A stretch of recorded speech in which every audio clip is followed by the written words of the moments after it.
Evening, everybody. Um, as we prepare to get started here, we don't usually do announcements on Wednesday night, but I do have a couple of them to mention.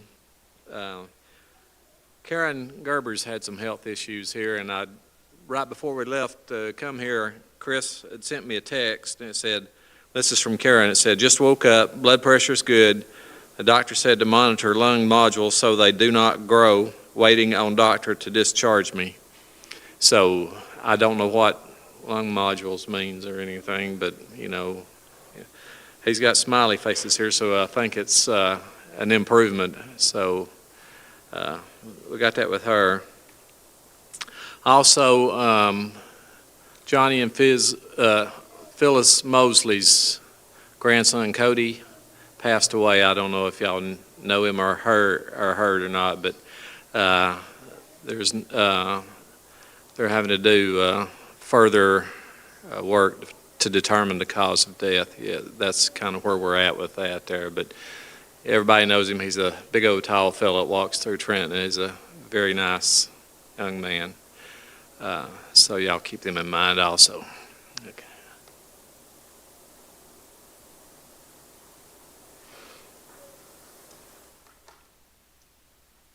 We're a little weak in number tonight, so it'd be a great night to bomb this song.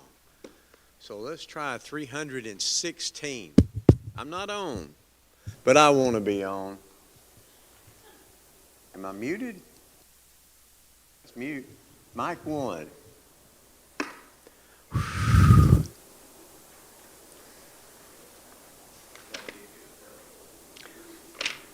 think we're going to have to withhold their increase this year. Hey, we are on. Let's try 316 as my wife's going, no, don't do that, no. I love this song. And I listened to it a couple times on YouTube today, trying to, pull it up on, but just don't ever seem to get it to.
I want this song sung at my funeral.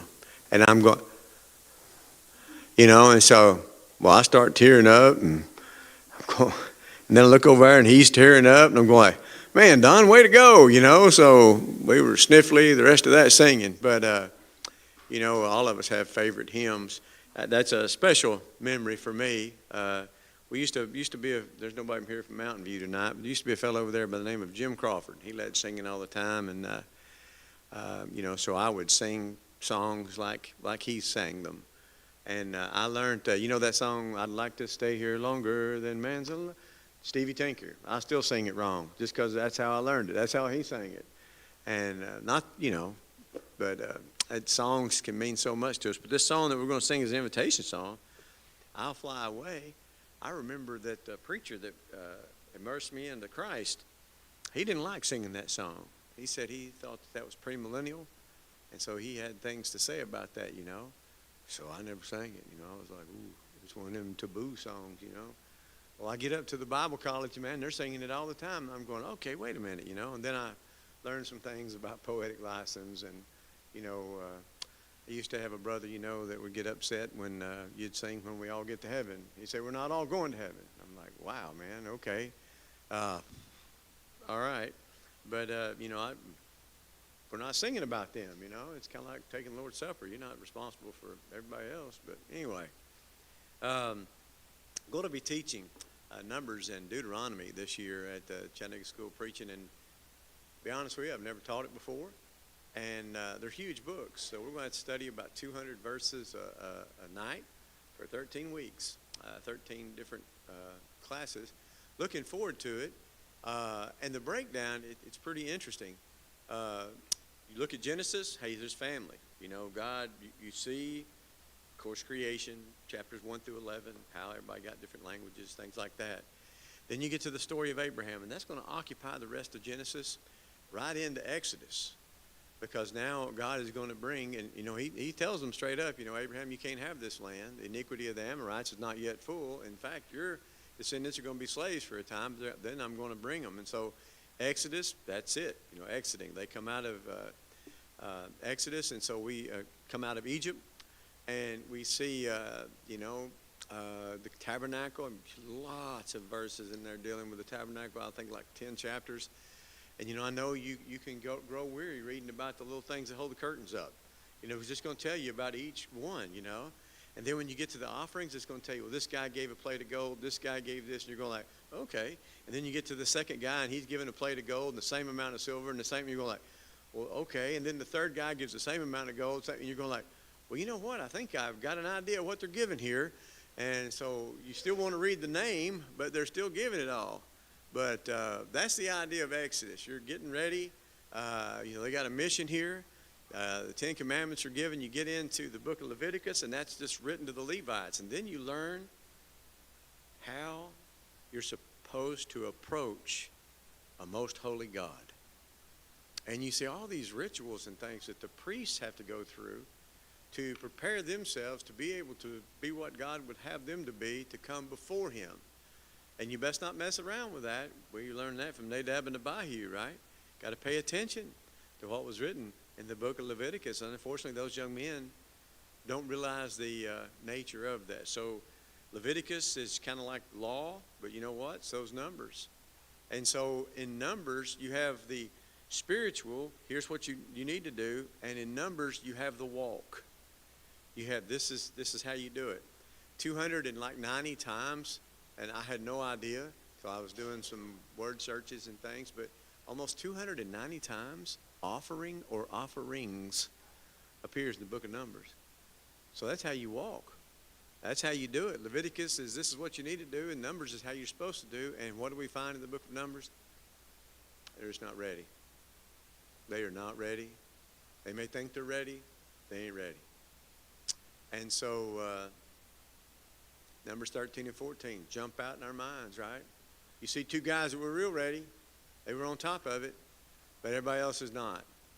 And so you're going to have a 38-year wandering there, 40 years all told, before they're allowed to go into the promised land. And then a lot of those folks die, and that's what we're studying in Hebrews, right? Because of what? Unbelief.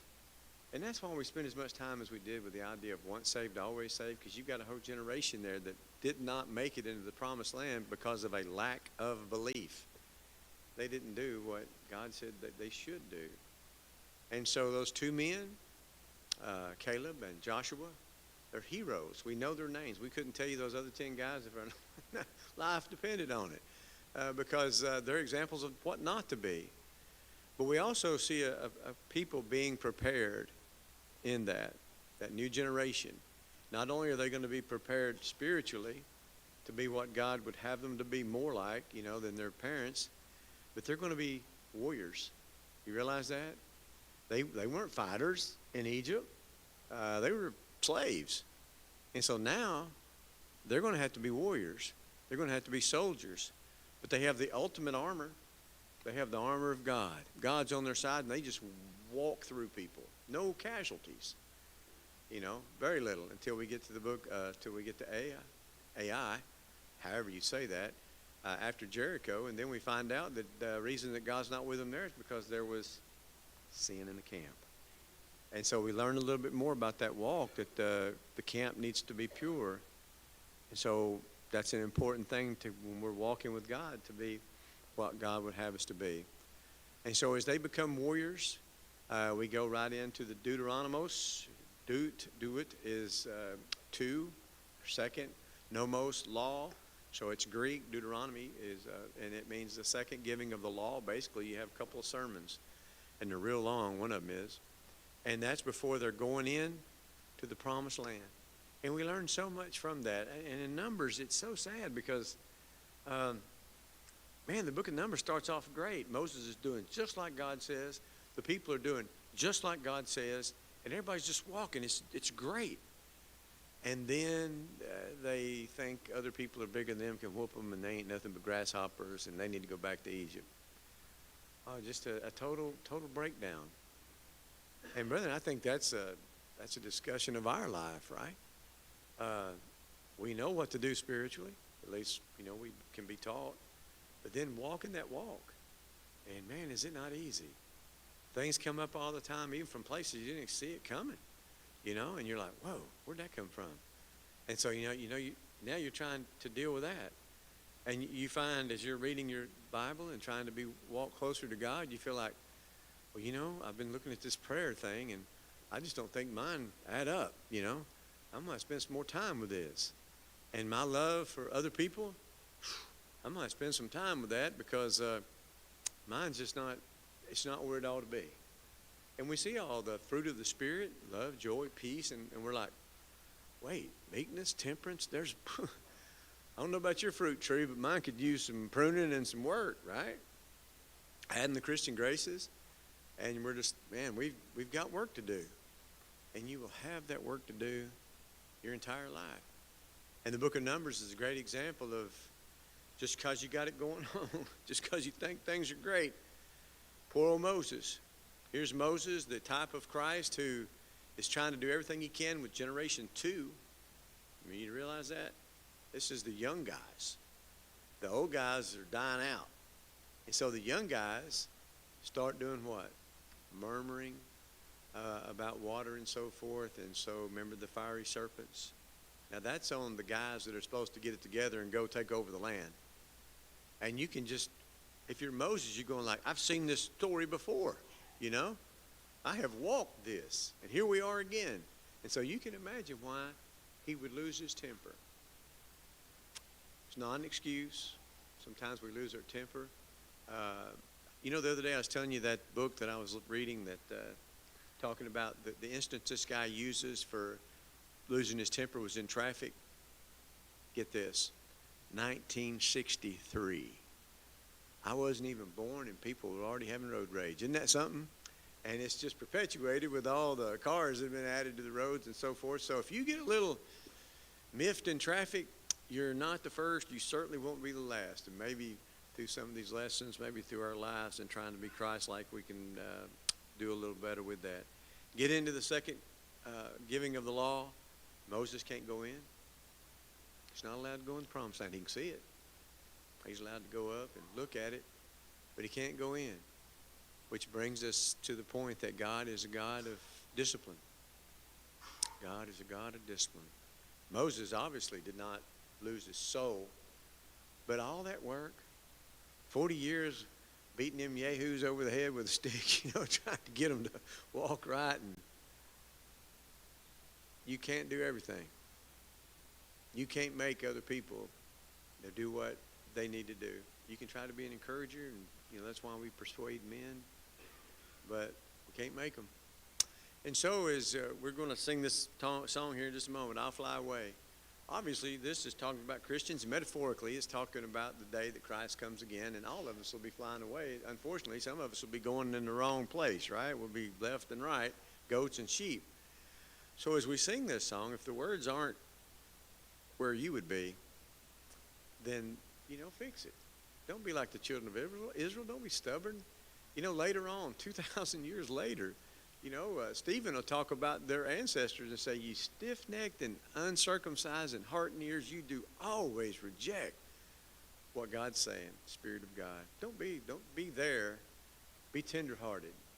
Be tender-hearted. If we can help you in any way, we encourage you as together we stand and sing. Some glad morning when the sight is o'er, I'll fly away to our home on God's celestial shore. I'll fly away. I'll fly away, oh glory. I'll fly away. When I die, hallelujah, by and by, I'll fly away. Just a few more weary days and then I'll fly away to a land where joy shall never end. I'll fly away. I'll fly away, oh glory. I'll fly away. When I die, hallelujah, by and by, I'll fly away. Let's go to our classes.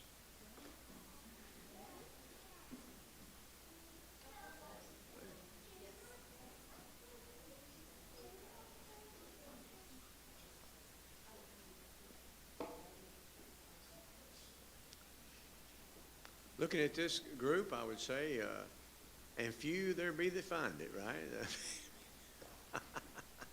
All right, we're in lesson 5 somewhere. I think we're at the beginning. And so basically lesson 5 is just going to tell us, look, evolution is not a fact of science, even though we are told and have been told for years. Hey, we forgot to, I didn't think about it. Y'all, I didn't know, saw it on Facebook, but Michaela had her baby, and I tell you what, Chaz, he's so funny, because I was like, whoa, and I said, wow, that's great, man, I didn't even know, you were expecting, and he said, the little fella just couldn't wait to see Ron, and I said, boy, I hope he ain't disappointed, right, because most people are, but I thought that was pretty cool, come back there, and but he's healthy, she's healthy. And so what a great thing. What a great thing. I don't even know where she had him, but obviously it was, when was she due? Was it February? It was January. Well, so she wasn't 2 more weeks. Okay. Hey, great.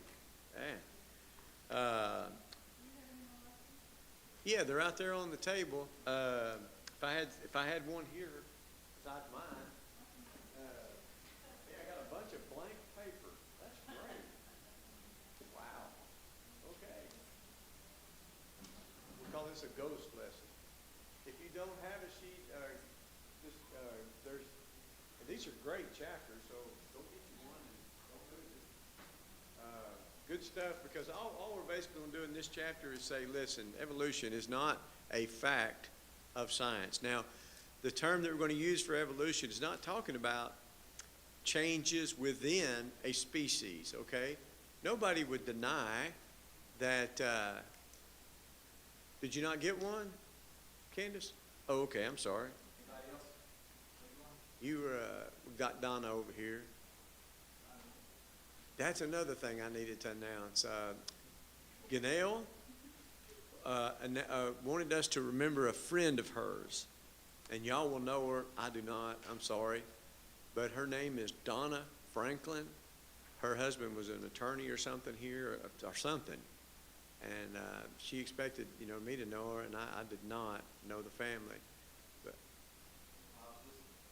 But Donna Franklin, she's in stage 4 cancer. In other words, she had some cancer, and it's moved to other places. It's very active, but it's a good thing is it's very slow growing.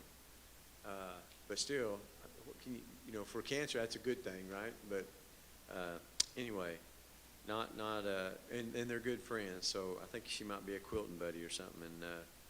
And Ganelle was said about that, was wanting us to remember her. She's on the prayer list, but I don't know. I updated those last week. But sorry to hear about the death of what was a young fella too, early 30s, right? Yeah. What's that? Okay.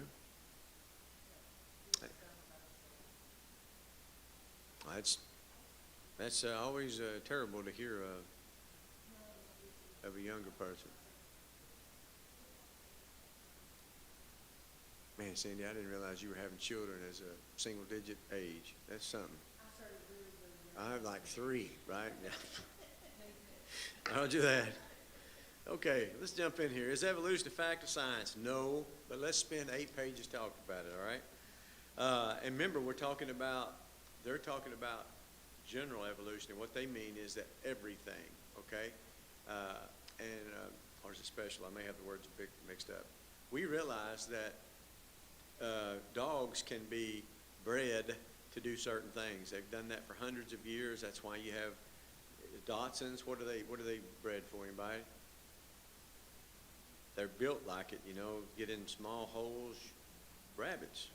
They're made to chase rabbits. And how would you like to be? And I couldn't tell you the breed. My daughter could, because she wants one. No way.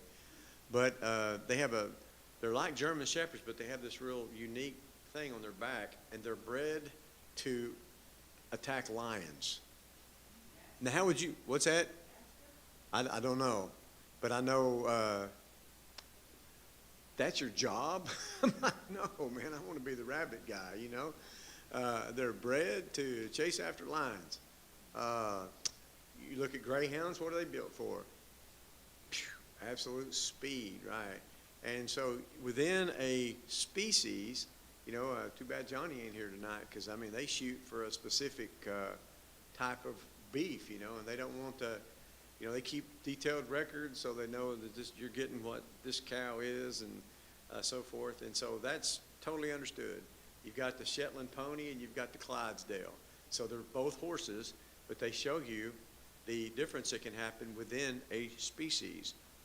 But evolution, one day your dog has puppies, and instead of puppies, it's a whole litter of chickens, little chicks. That don't happen, okay? Things don't become other things, and that's what evolution has to have. And you know what drives that forward? You know what the driving mechanism behind evolution is? It's comical. Do you remember Jerry Lewis Telethon? Man, that was a big deal. We lived in Highland Park, maybe 8 blocks from Soldier Sailors. It used to be a Memorial Auditorium. I guess it still is, but it's Soldier Sailors Memorial. But we would go down there, and you'd see Harry Thornton and them, and they'd be raising that money. And do you remember what they were fighting? Muscular dystrophy. But do you remember what caused muscular dystrophy? What's behind all of those syndromes? What do they call that? The only way I remember it's because you've got Donatella, those 3 guys in turtle suits. What are they called? The teenage mutant turtle, teenage mutant ninja turtles, yeah. And mutations. And the thing about a mutation, it's always bad. There are no good mutations. And you know what happens to the mutation if the particular group of individuals or whatever happens to breed and have another group of that? they're gone. The mutation ends. And the way we know that, there was one fella, he used flies. Do you know why he used flies? 7 days. Every 7 days you get a new bunch of flies. You wouldn't want to use an elephant. I think it's like 21 months or something. So used flies. And he would nuke them. He'd take their wings off. He'd pull their eyes out. He'd do everything he could to them little flies, trying to cause them to evolve into something else. And guess what happened? He'd have another batch. They'd come out flies. And so he'd try to do some stuff with that. And that, that's kind of one of the things that sort of scares me about this. They're talking about, and I think it's already happening, but I shouldn't start this can of worms. But it's called biological printing when you make organs. You know how we can make a gun, or I wish the Breeden, that's what he does. They got a 3D printer at his work, and they not only manufacture, he's a machinist, and so they can make bolts and screws just like you need it, tolerance that you need and so forth, machinists. But now they have these printers that will make parts, and it will print it in a stuff, plastic or whatever you're trying to make it out of. I've never seen one work. I don't know that I'd want to work. I may just run out of the room screaming. I don't even see how that works. But apparently now they have the technology and are starting to print, manufacture living things. It's just scary to me, a tissue that's actually alive. I don't know what kind of life, I don't know all the details of that, but that's just, you can see the potential for good for that, right? If you needed a liver, they're not there yet, but if you needed a liver and they could say, oh, what size, and just print you out a liver. I don't even know how that would work, but I do know that that's where they're trying to go with this, but the science, and we'll see in our lesson, science has no morals, okay? Scientists now have morals, but science in and of itself doesn't, in other words, something's just not intrinsically right because of what happened, not sin or bad, because in the test tube it came out that way. Okay, it has no morals. So do you remember a few years, well, man, listen to me, it's probably been 30 years now. Do you remember when they cloned that sheep? I don't know how y'all felt about that, but I thought like, oh man, why are we doing that? Because if they're cloning a sheep, they'd already cloned a rat probably or something. And what's going to be the next thing?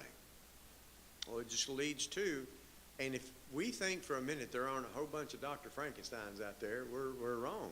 People are going to push that technology anywhere they can get it to go, and I'm just afraid of things that, guys, when they first set off the first hydrogen bomb, do you know they had no idea if it'd stop?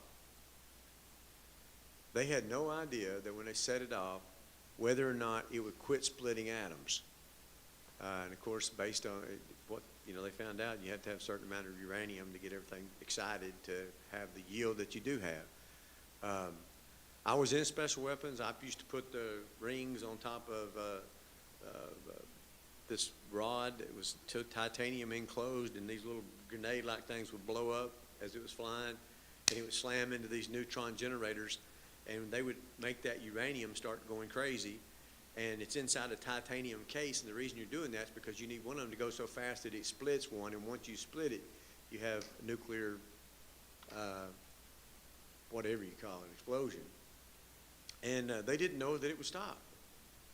Because, once you start splitting atoms, what's to keep the next atoms from splitting? So that was kind of scary. And do you remember when all the treaties came out, when the Soviets built the world's largest bomb?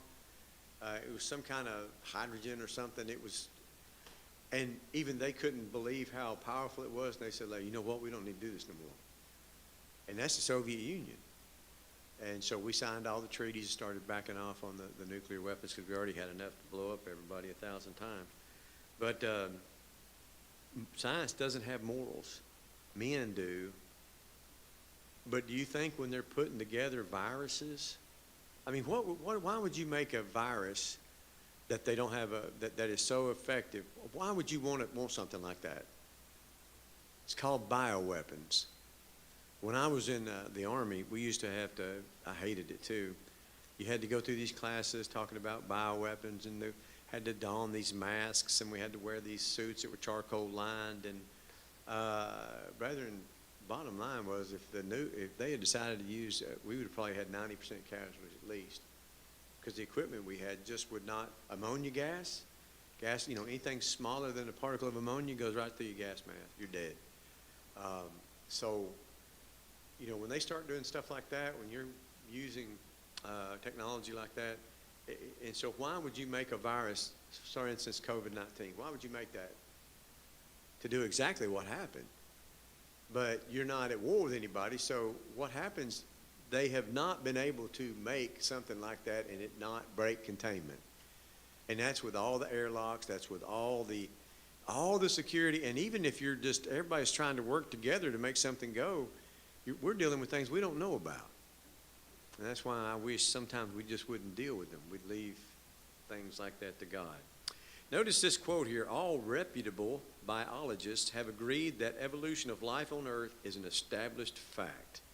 This was in 1958 by a fellow doctors Vance and Miller in their text, Biology for You.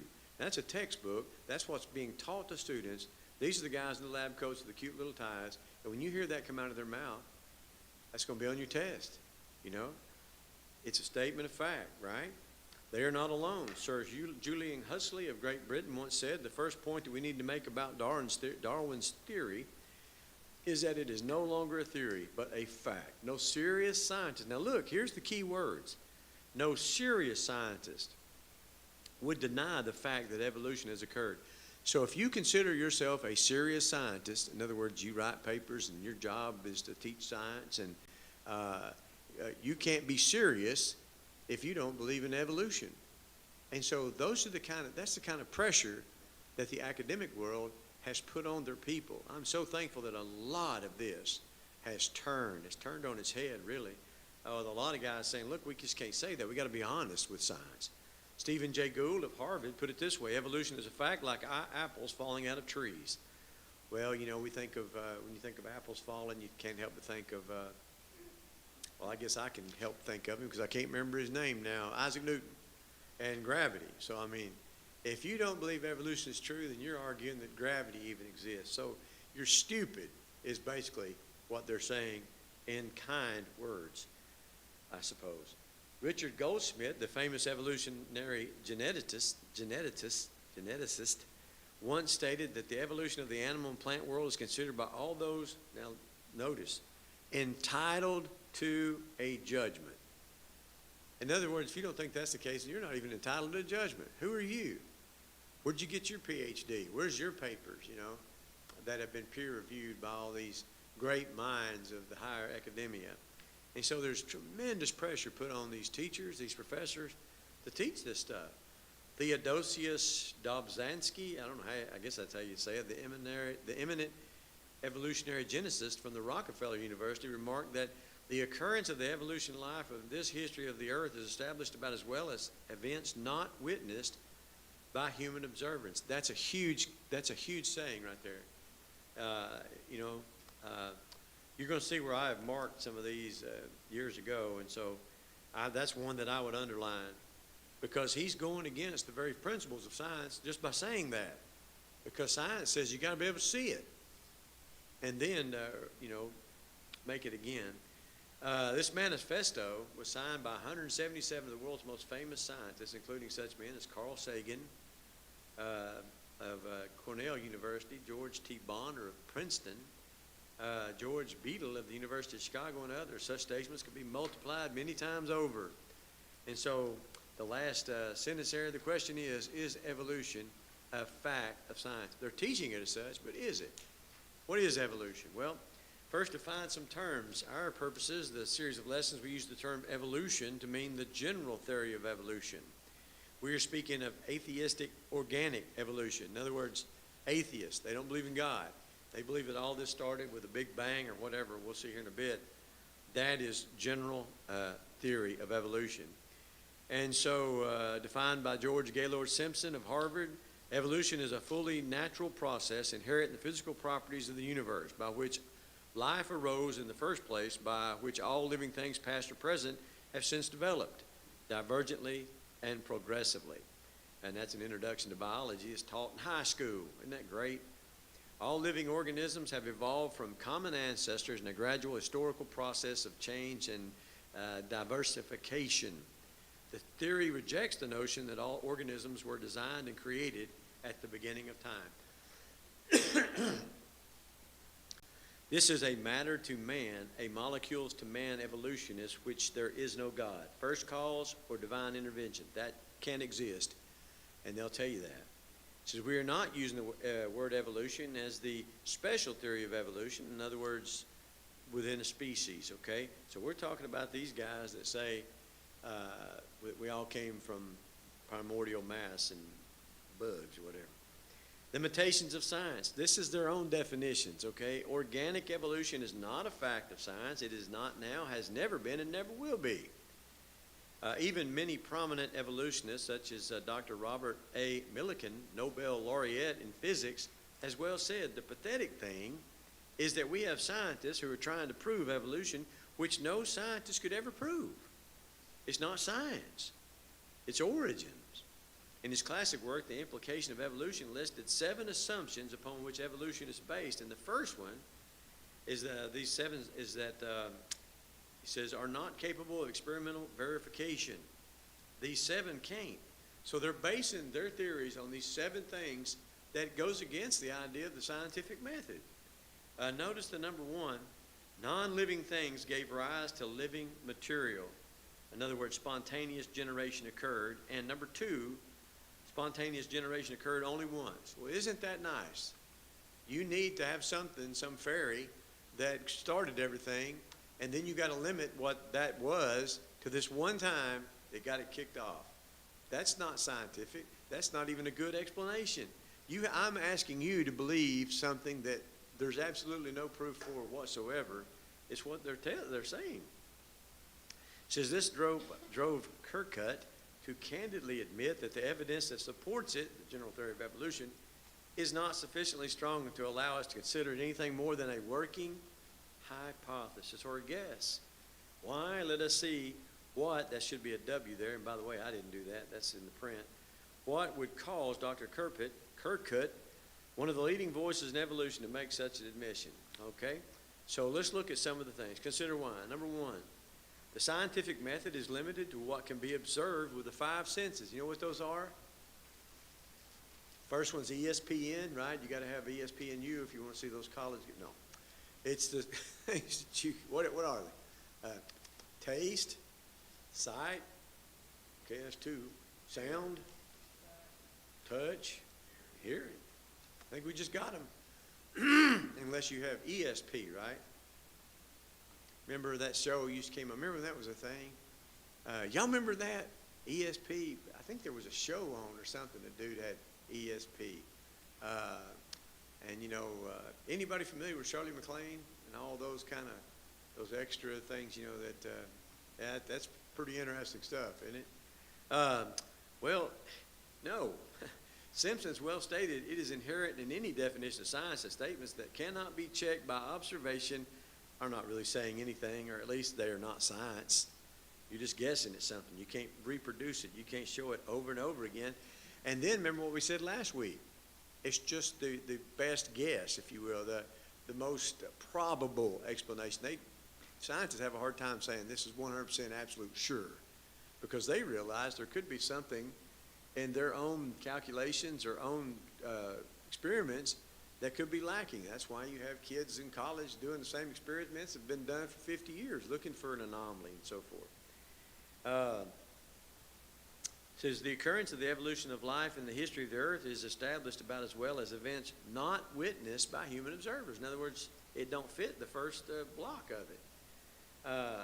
Says this Dr. Duane Gish has commented, evolution in the broad sense is unproven and unprovable, and thus cannot be considered as fact. And yet, that ain't what your kids are learning.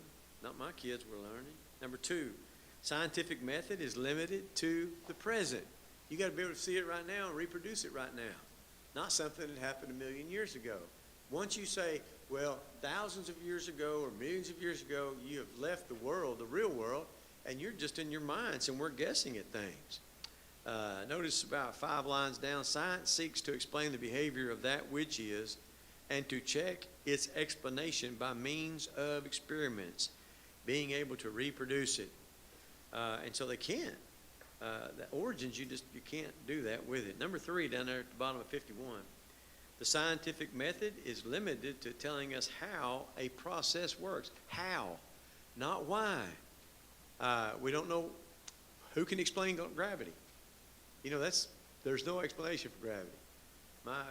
Bill Shapley, a good friend of mine, they worship up at Mount Eagle now, but he used to worship South Pittsburgh. His father-in-law was an elder there, and he was a real full-fledged rocket scientist. Worked over at Arnold Air Force Base, ran the wind tunnel for him, and he said that's the bottom line, that we can't explain the most simple things. We know what it does, we know what effect it has, can measure that, but we don't know why. And that's what science can't do. It can say this is how the process works, but why does it work? Don't know. Questions of Science and Faith explains that science can give us the know-how, but it cannot give us the know-why. I think that's pretty good. J.D. Bales here, Brother Bales, a lot of good books on what we would call Christian evidences, evolution, things of that nature. Brother Bales, I think Hugh studied under him, didn't he, Donna? I think so. At what's that place in Oklahoma? Memphis? Harding, yeah. Notice science deals with mechanisms, not ultimate purpose, so why is not there. Number 4, the scientific method is limited in that it is amoral. In other words, non-moral. Whatever happens in that test tube isn't right or wrong. It's just what happens. Jacques, or whatever you say, Monod, the famous Nobel laureate, once said, "Science is ignorant of values." That's why I believe sometimes it's so dangerous. You're just like putting this together and let's see what happens, without thinking about the implications of it. There's just some real tough things, that you think about. I've often thought of folks that make, when your job is to make weapons and to improve weapons and make them even more deadlier, that's got to rest hard on you, I would think. Remember, you ever heard of a Bouncing Betty? You ever heard of those? They were like a landmine. And when you stepped on it, you'd trigger it, but it just wouldn't blow your leg off. It would pop up in the air so that you could really get a good dose of it. And it would, blow your head, body, whatever, off. Just incredible. I was in artillery, and I was on 8-inch, which shot 200-pound rounds. High explosives, and never really saw what one would do, and certainly didn't want to be around one doing its thing, because just very, very deadly. I was in tanks, and we shot a metal rod about this long. It's called a sabot, and it would be running like 2,000 feet per second and would penetrate. And I used to think, you see a tank, one tank shoot a tank, the tank blows up, right? Well, that's not really what happens. The tank shoots a round, and the round is so fast, at least ours was, that it penetrates the armor of the other tank and creates a huge vacuum, which sucks everything out of that vacuum, and then anything inside that gets hot or burns. What was bad in World War II? Anybody familiar with cherry juice? Hydraulic fluid. It was red. You didn't smoke around it. It's like gasoline, just burned like crazy. Well, that whole thing is full of hydraulic juice, cherry juice we call it. If it got hit or a fire started, very deadly. I'm glad they've improved that now. The hydraulic fluid in the Abrams and other vehicles is, you can throw a cigarette out in it, it won't burn. That's got to weigh heavy on you. Science has just cared about results. What happens if we do this and this, not what's the ramification of that. Number 5, scientific method is limited in that it cannot deal with the unique. Here's something that's only happened. You can't repeat it. Those things which do not fit in these categories, timeless, universal, dependable, repeatable at will, those things which do not fit in these categories are outside the realm of science. One-time events on earth are outside of science to explain. So I find that interesting. Of course, you have to stop and think for a minute, what would be a one-time event that we would want to explain? I'm not sure. So no doubt the reader is calling to memory the first 2 of Dr. Kirk's 7 assumptions is listed in his book, The Implications of Evolution. Says, notice what it says. Pointed out that in no certain terms that for evolution to have occurred, this is on page 54 at the top, spontaneous generation, that is non-living, gave rise to living, inorganic, giving rise to organic, must have occurred, but it only occurred once. And that's just asking you to believe something that's absolutely goes against everything that the man has been taught to teach. So the conclusion there, Thomas Huxley, the famous Darwinian advocate who referred to himself as Darwin's bulldog, says science is simply common sense at best. That is rigidly accurate in observation and merciless to fallacy and logic. Strangely enough, a fallacy in logic has been committed by some scientists when they assert that science is the ultimate court of appeals that can be invoked to answer all questions. It can't. We've already talked about tonight, and that's all this lesson was about, to try to establish the fact that there are some things that are outside the scientific realm. The big one that comes to mind for me is morals. Why this is right and that's wrong. And then you see, even with people who recognize morals and a conscience, man, look at the span of that. Because you have some folks who are very religious, who think probably about the greatest religious thing they can do is kill a whole bunch of people that don't agree with them religiously. Take their life and kill as many as you can. And you're just like, well, that doesn't sound very moral. And of course, it is not. You think about just why do you have a conscience? Where did the conscience come from? Because for the evolutionist, what does he have to say about the conscience? What is he has no other explanation but what? It evolved. We developed a conscience. Well, if you think about man, does his conscience get better or consciences generally get worse? Well, thankfully, some people see things and say, well, that can't be right. And so their conscience can be trained to think right. But generally speaking, the conscience kind of gets used to whatever it sees around it, right? Paul would say about having your conscience seared with what's he saying? You've gotten where it don't bother you anymore. The killing of unborn babies in this country, it was a big deal and a really big fight. But nowadays, a lot of Americans are just not a big deal, just nothing. Euthanasia, which as I get a little older, I become more concerned about, Regina, because, euthanasia means when you decide old people need to go, and so who makes that decision? Well, there's a lot of things. That's a moral decision. Just a lot of things there. So Darwin's bulldog was actually being illogical in saying that. This W.R. Thompson, in his introduction to the edition of Darwin's Origin of Species, made the following observations, which we feel is a fitting close. And you can see it's quite extensive there.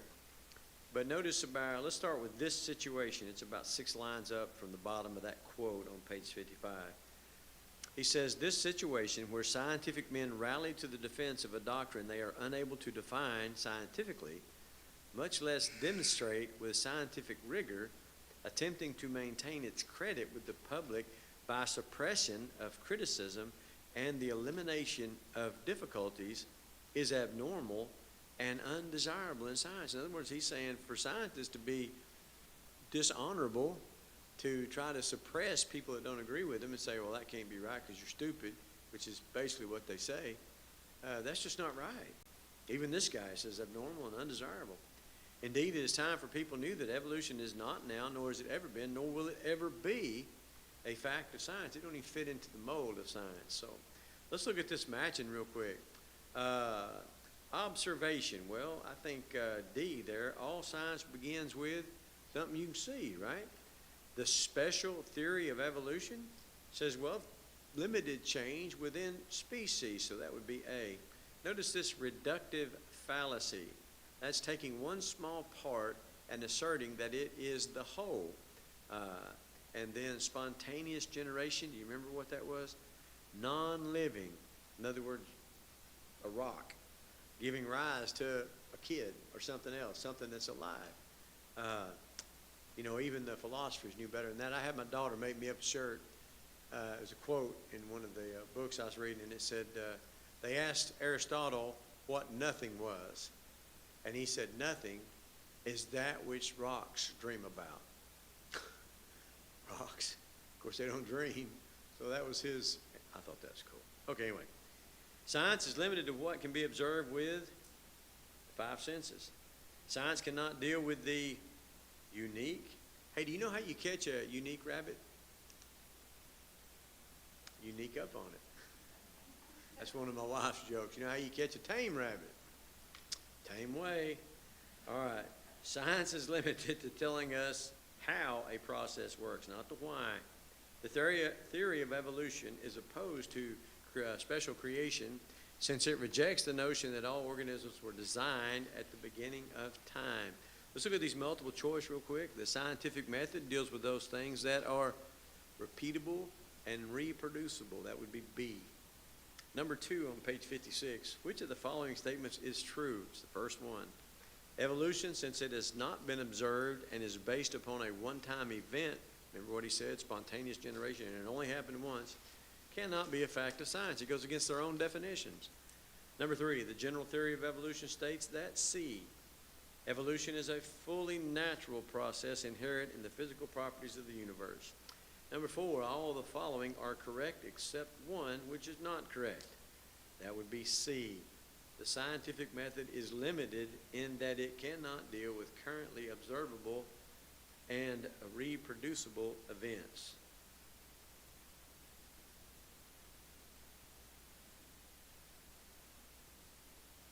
Let's look at that again next week. The scientific method is limited in that it cannot deal with currently observable and reproducible. I thought that was the scientific method. All of the following are correct except one. Okay, A is correct. Scientific method is limited in that it is amoral and does not deal with that's correct. All right, I still want to look at that again because that sounds right. Real quick, the Bible references, the earth is Jehovah's and the fullness thereof, and the world and they that dwell therein. Ring a bell? Psalm 24.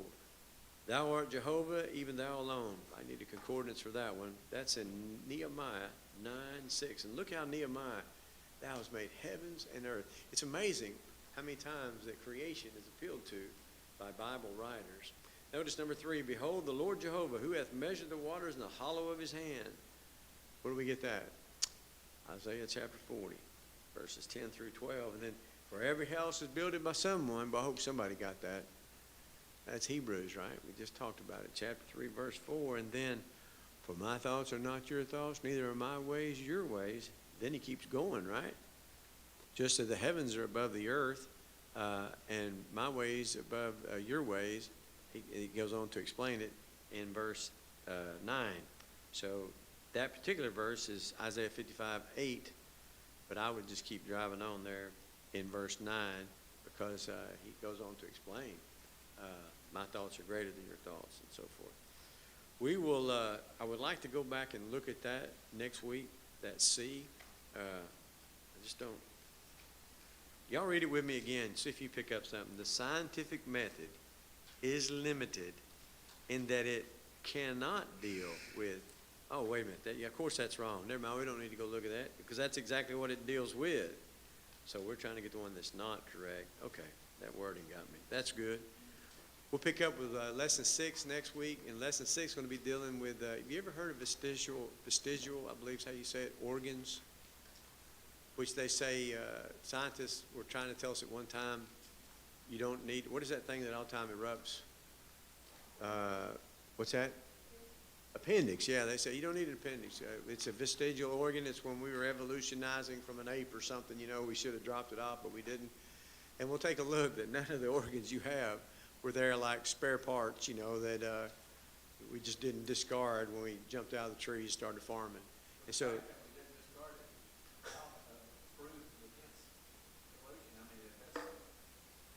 quit going to the end of the chapter, Ken.